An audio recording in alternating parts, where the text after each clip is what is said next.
Stephen Lawrence killer David Norris clashed with the Manchester Arena bomber, who is Hashem Abedi. Now, this is in the headlines because he has been up for parole. David Norris has been up for parole and he's been refused parole.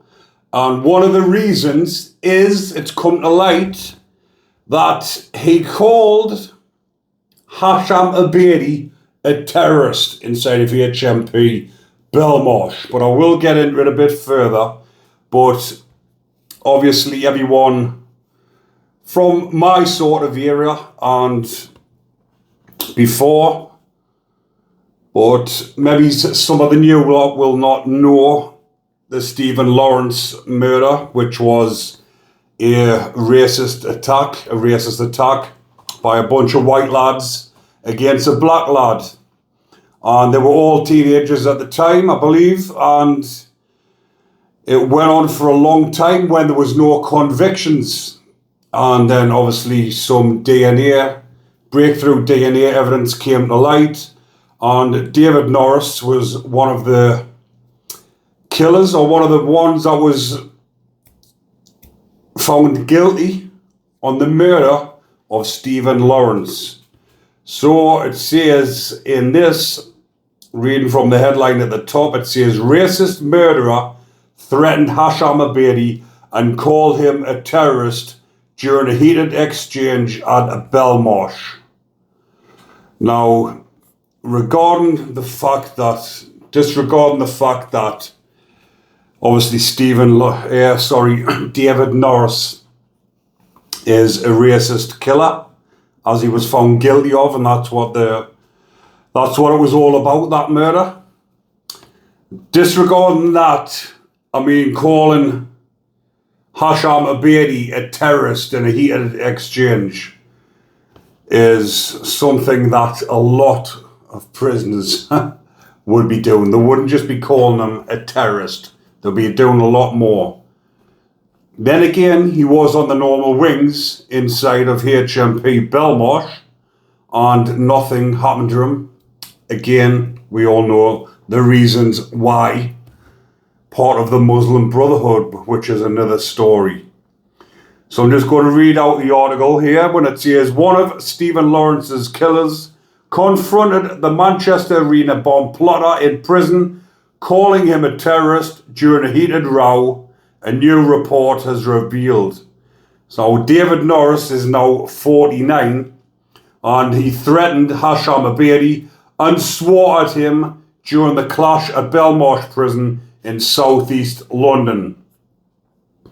Now this is the hassle that lifers and IPPs have if you have a heated exchange and you swear. The way the report comes out when it says the prisoner swore. Every fucker swears.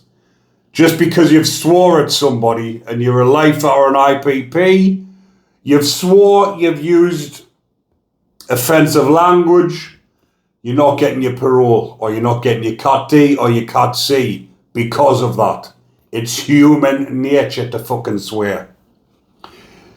So David Norris threatened Hashem Abedi and swore at him during the clash at Belmarsh prison in southeast London.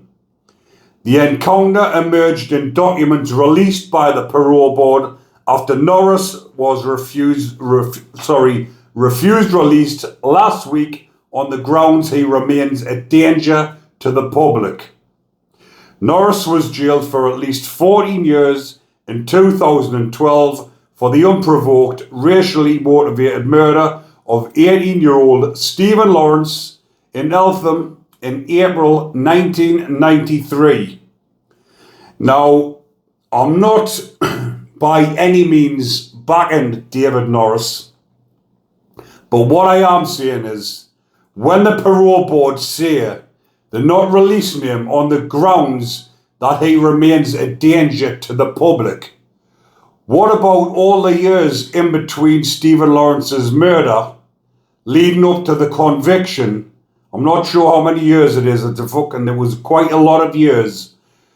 In them years, Was there any more violence?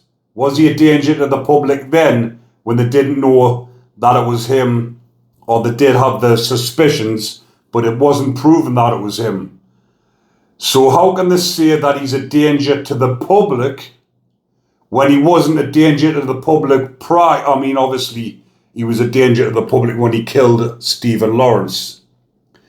But from the murder of Stephen Lawrence leading up to his conviction, I don't believe there was any more violence. So how can they say he's a danger to the public when, if you get me drift, you'll know exactly what I'm trying to say. So he was jailed for at least 14 years. So Hashem, brother of suicide brother Salman Abedi, was sentenced to life in 2020 over the murder of 22 people at the Ariana Grande concert in Manchester 2017. The report said Norris admitted shouting at Abedi when life got too much one day, but denied using a racial slur. It states he said it was a Manchester bomber and they all took umbrage with him. He said he called the prisoner a terrorist and swore at him, but had not used a racial slur. He said it had been an offence based on response, not a racial issue. Mr. Norris said he had been raising money for the victims of the Manchester Arena bombing at the time. He accepted it was not his place to be dishing out justice, but he stressed terrorism has always riled me. But when it says there, it's not your place to be dishing out justice. He wasn't really dishing out justice. He was shouting at him and calling him a terrorist. The report highlighted security concerns regarding Norris's racism and allegations of violence, some of which were against him. Now, obviously, because of the offence he was in for, the murder of Stephen Lawrence, an unprovoked attack on a black lad, he would have, throughout his sentence, he would have obviously come into a lot of confrontation from the black prisoners for obvious reasons. So obviously in a lot of these situations he would have had to defend himself, and that's another reason why, whether you've defended yourself or not, it's a reason to knock you back. Whether you've defended yourself because somebody has attacked you, it's a reason for the parole board to knock you back. Abedi, who helped his brother plan the Manchester attack, which killed 22 people as they left the concert, he was jailed for life with a minimum of 55 years. I mean, even that was a fucking insult. 55 years. It should have been life without parole. How can they give you 55 years for 22 murders? He was transferred from Belmarsh after he and two other prisoners attacked a guard. Abedi is set to face trial in 2026 after being accused of trying to murder 3 prison officers at HMP Franklin in County Durham in April, allegedly. Again, allegedly, when you use these fucking words, it wasn't allegedly, it's obviously happened, using hot cooking oil and makeshift weapons. He has since been moved back to Belmarsh in the unit with who? Axel Rudicabana, the fucking rodent.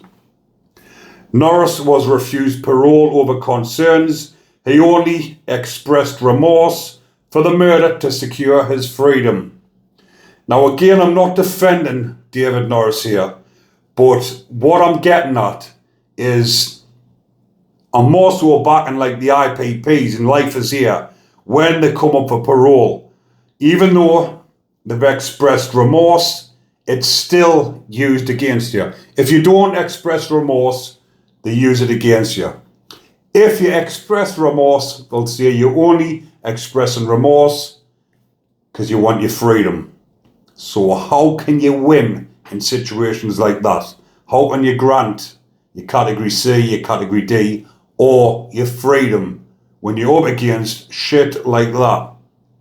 He took responsibility for his part in the racist attack for the first time in a public hearing earlier this year. But his own offender manager admitted it was possible he only did it to improve his chances of release. That makes us laugh as well when it says it was possible he only did it. Possible. Not definitely. Possible. A possibility can get you a knockback.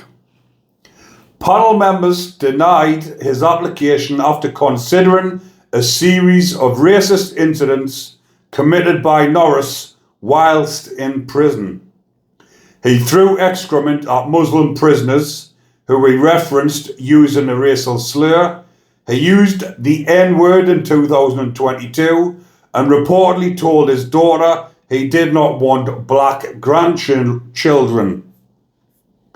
Norris was also abusive to prison staff, got a tattoo while in jail, was found with secret mobile phones and a screwdriver in his cell, and failed drug tests in 2023. Now, obviously, those type of things are going to get you knocked back on your parole if you're doing those types of behaviours. But when it's saying he threw excrement at Muslim prisoners and referenced using a racial slur in 2022, he'll have had a parole hearing since then. He'll have had a parole hearing, because if that was in 2022, he'll have had one a year later, sometimes 2 years later. So the one for this time will be another one.